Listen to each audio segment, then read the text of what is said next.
Halo, selamat berjumpa kembali dengan Sandi Sularso Laujana. Kali ini dalam konten saya akan memuat masalah-masalah yang sangat-sangat penting, yaitu masalah-masalah histori tentang harta karun yang ada beberapa ratus tahun dan ribuan tahun yang lalu di negara Cina, yaitu makam kuno berusia ribuan tahun yang lalu pernah ditemukan harta karun di mana harta karun tersebut ditemukan di daerah Cina, yaitu pernah ditulis juga oleh Mosaifullah 7 Desember 1923. Ya, banyak referensi yang kami baca ya di History of Arkeolog, ilmuwan kuno yang mempelajari bahwa tempat pemakaman Cina ini biasanya ratusan ribuan tahun yang lalu itu menjadi tempat penyimpanan harta mereka ketika mereka hidup di dunia. Mungkin dia menjabat sebagai pejabat tinggi di negara itu. Hartanya banyak dikumpulkan, namun tidak dijual ketika dia akan mati. Dia mungkin saja pesan dengan sanak saudaranya ketika mati nanti, harta yang ditinggalkan itu untuk ikut dipendam di makamnya. Itu mungkin untuk mengingatkan sejarah, ya, sejarah ketika dia hidup kepada sanak saudara, cucu cicit, dan seterusnya pertumbuhan manusia yang akan datang. Itu adalah pertanda bahwa tahun sekian itu ada kejadian di mana harta-harta yang mereka dapat pada manusia saat itu udah begitu banyak, ya, yang menandakan akan sejarah saat itu. Kalau saat ini kemungkinan saja bisa saja sejarah-sejarah pejabat tinggi di negara saat itu, misalnya Pak Karno punya sejarah Monas, ya, juga misalnya ada gedung olahraga Soekarno, GOR, ya, gedung olahraga Senayan, dan misalnya tempat istana-istana yang didirikan. Itu pertanda bahwa saat itu siapa yang menjabat dan membangun itu bisa tertera dalam pembukaan, menandatangani, atau dalam buku-buku sejarah tertulis pejabat saat itu apa yang ditinggalkan untuk bangsa selanjutnya yang hidup. Misalnya Pak Harto, yaitu Presiden Soeharto, Taman Mini Indonesia Indah misalnya. Di situ banyak relief atau museum-museum kecil atau rumah-rumah kecil adat zaman kuno atau dari adat seluruh Indonesia yang dikumpulkan di Taman Mini. Juga ketika Presiden Soeharto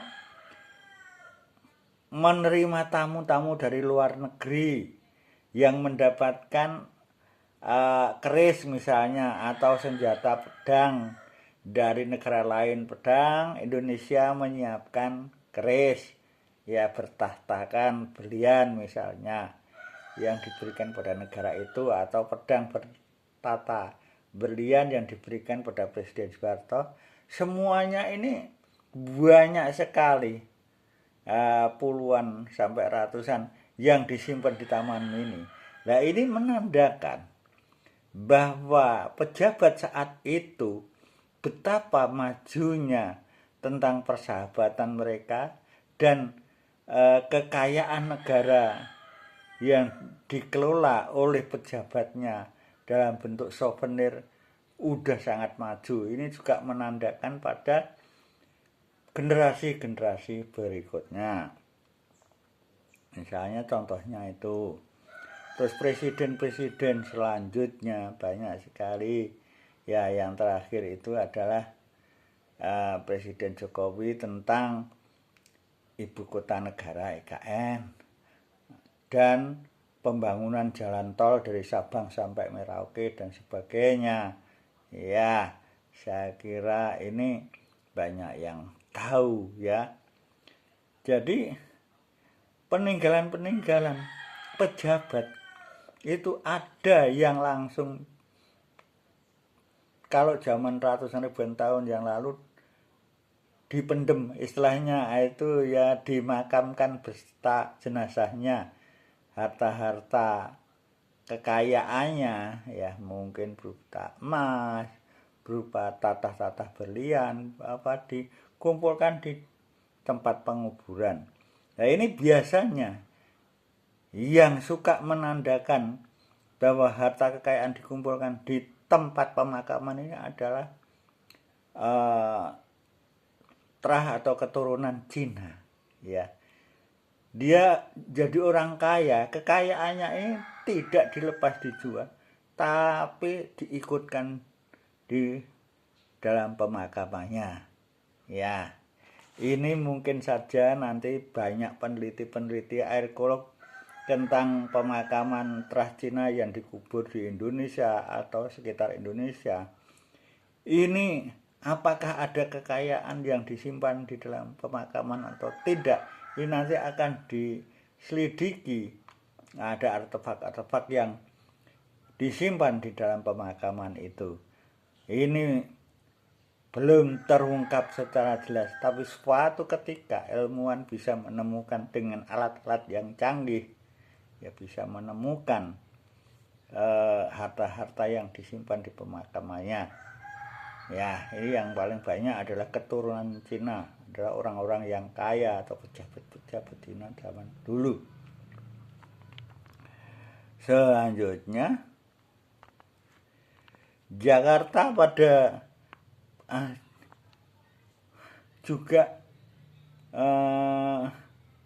geger juga para arkeolog menemukan makam kuno dari dinasti Han. Ya, ini seorang peneliti, ya, peneliti-peneliti dari Indonesia, ya, di makam kuno di dinasti Han, ya. Ini letaknya adalah di Han Barat, ya, jadi Cina Barat, ya, kekuasaan pejabat di Cina bagian barat.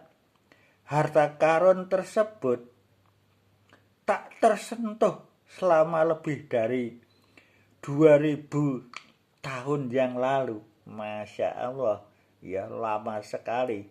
Ini kalau tidak diadakan penelitian arkeolog, seorang ahli-ahli ya tentang arkeolog, wah ini sulit untuk ditemukan.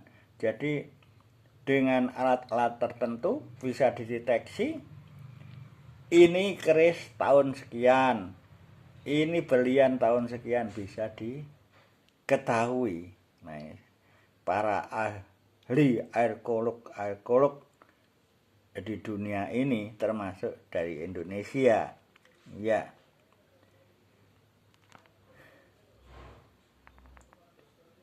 Di Cina berisi di pemakamannya itu berisi ratusan harta karun bernilai tinggi.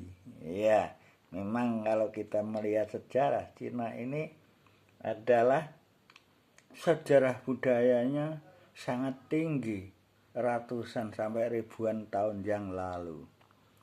Kita bisa melihat dan mendengar dan membaca dari tulisan maupun penelitian-penelitian para ahli arkeolog ini.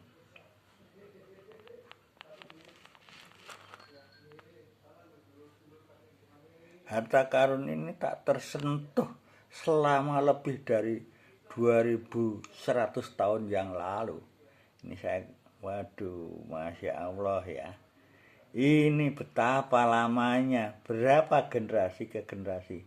Kalau manusia sekarang usianya ya lebih kurang 100 tahun. Kalau dulu mungkin usianya lebih dari itu. Ini juga perlu penelitian. Usia manusia sekarang semakin panjang. Ya, zaman Nabi itu sekitar 70 tahun kurang lebih. Sekarang sudah panjang karena ekonomi kesehatan bagus, bisa sampai 100 tahun kurang lebih ya. Selanjutnya, makam-makam tersebut ditemukan oleh para arkeolog ya dari Institut Relik Budaya ya dan arkeolog Changhing ya, ini dari China ya. Makam tersebut sebagai makam Guangkao ya, jadi ini makam yang namanya Guangkao. Ini makam-makam dari pejabat-pejabat Cina zaman kuno yang banyak ketika dia meninggal itu disertakan harta yang dia miliki ketika beliau masih hidup. Selanjutnya,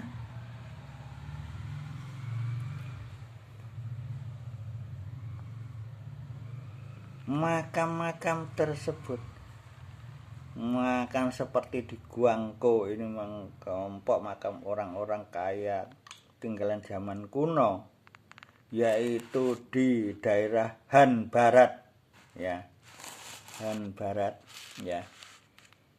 Dilansir dari Miami Herald ya, Kamis 2 Desember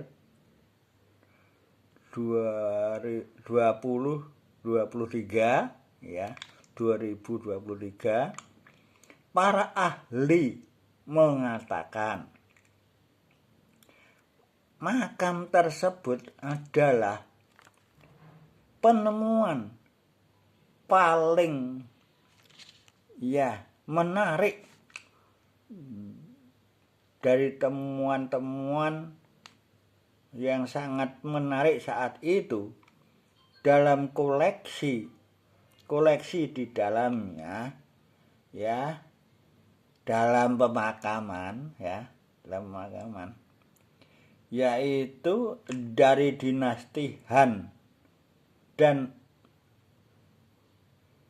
dinasti Han pada periode 206 sebelum Masehi. Waduh, ini sangat lama sekali ya. Sudah ditemukan harta kekayaan para pejabat kuno di Cina yang meninggal disertakan dengan harta kekayaan yang dia punyai, yaitu dinasti Han ini pada periode 206 sebelum Masehi hingga 220 Masehi. Di dalam makam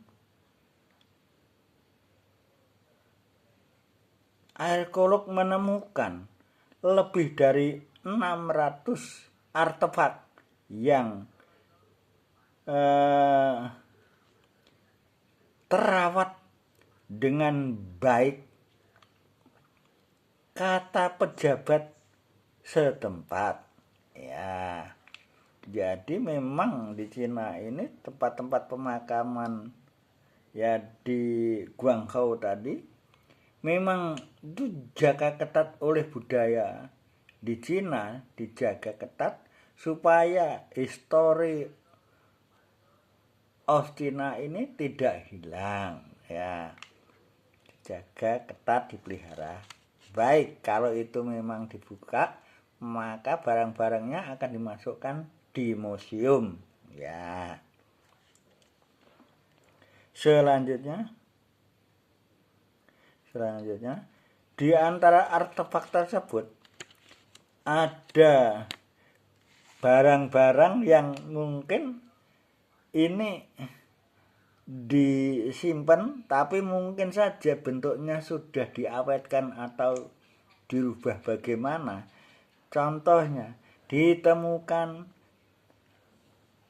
dari bambu.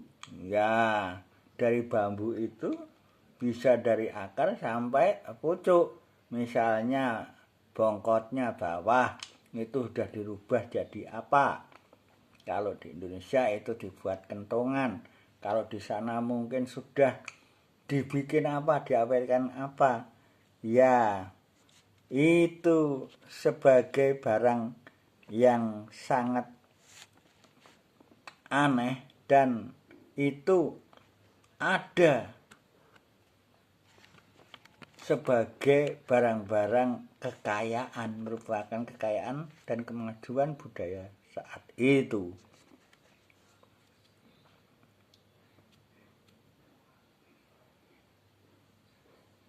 Selanjutnya, selain barang-barang dari kayu, barang-barang dari kayu juga ya, selain dari bambu tadi ya, juga potongan-potongan dari tembikar ya. Jadi banyak sekali barang-barang tembikar yang dari lempung, dari tanah liat yang dibikin misalnya tempat masak, tempat hiasan dan sebagainya yang sudah diawetkan sampai ribuan tahun, sudah mungkin wujudnya sudah berubah secara alami jadi keras seperti batu dan lukisan-lukisannya di dalam tembikar itu masih terlihat. Selanjutnya juga ditemukan selain tembikar adalah perunggu ya, juga tekstil kain ya. Kalau perunggu ini, dari perunggu ini dibikin kalau di Indonesia kuda-kudaan, kereta, manusia sejarah zaman kuno, perunggu, cincin dan sebagainya. Kalau tekstil dari kain ya, mungkin kainnya bisa saja itu terbuat dari getah tanaman ya, kemungkinan saja awetnya sampai ribuan tahun yang lalu misalnya. Selanjutnya ada juga pedang ya, jadi senjata mungkin untuk perang saat itu ya. Pedang di dalam makam itu ditemukan ya, itu merupakan kekayaan pejabat saat itu, disuruh dikubur satu makam dengan dirinya ya. Selanjutnya yang menunjukkan semuanya itu adalah pemilik ya, yang menemukan ada pedang, tekstil dan sebagainya, perunggu itu menunjukkan pejabat yang tinggi saat itu. Kalau sekarang mungkin presiden begitu ya, itu menunjukkan pejabat tentang kelebihan kekayaan saat itu yang dia punyai, dari kekayaan, dari hubungan antar negara saat itu ya, yang sangat memiliki arti sejarah posisi yang sangat penting saat itu. Mereka ketika meninggal memesan supaya barang-barang yang dia punyai untuk dikubur bersama-sama. Nah, pikiran mereka kemungkinan suatu ketika akan jadi sejarah hidup mereka. Ya, tidak dijadikan uang untuk dijual. Jadi, apapun yang terjadi ditemukan para arkeolog di Cina ini menunjukkan sejarah kemajuan Cina ratusan ribuan tahun yang lalu, ya. Di Indonesia juga, tapi tidak dikubur, tapi barang yang bisa kelihatan. Ini bisa jadi cuan bagi negara berikutnya, misalnya seperti Borobudur, Candi Prambanan, ya, Monas, dan sebagainya.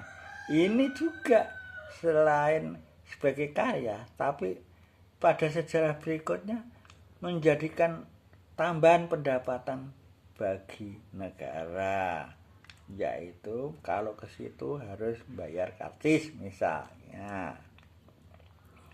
Mudah-mudahan saja bangsa Indonesia untuk menggariskan bahwa Indonesia itu maju, juga mudah-mudahan seperti Cina, orang-orang kaya pejabatnya membuat suatu kenangan sejarah yang akan dikenang pada bangsa-bangsanya berikutnya dan bangsa-bangsa lain. Mudah-mudahan. Terima kasih atas perhatian saudara. Semoga bangsa kita jadi bangsa yang lebih maju dalam untuk mengamankan barang sejarah supaya dikenang pada bangsanya berikutnya. Amin, amin, amin. Terima kasih, sampai jumpa pada konten yang akan datang.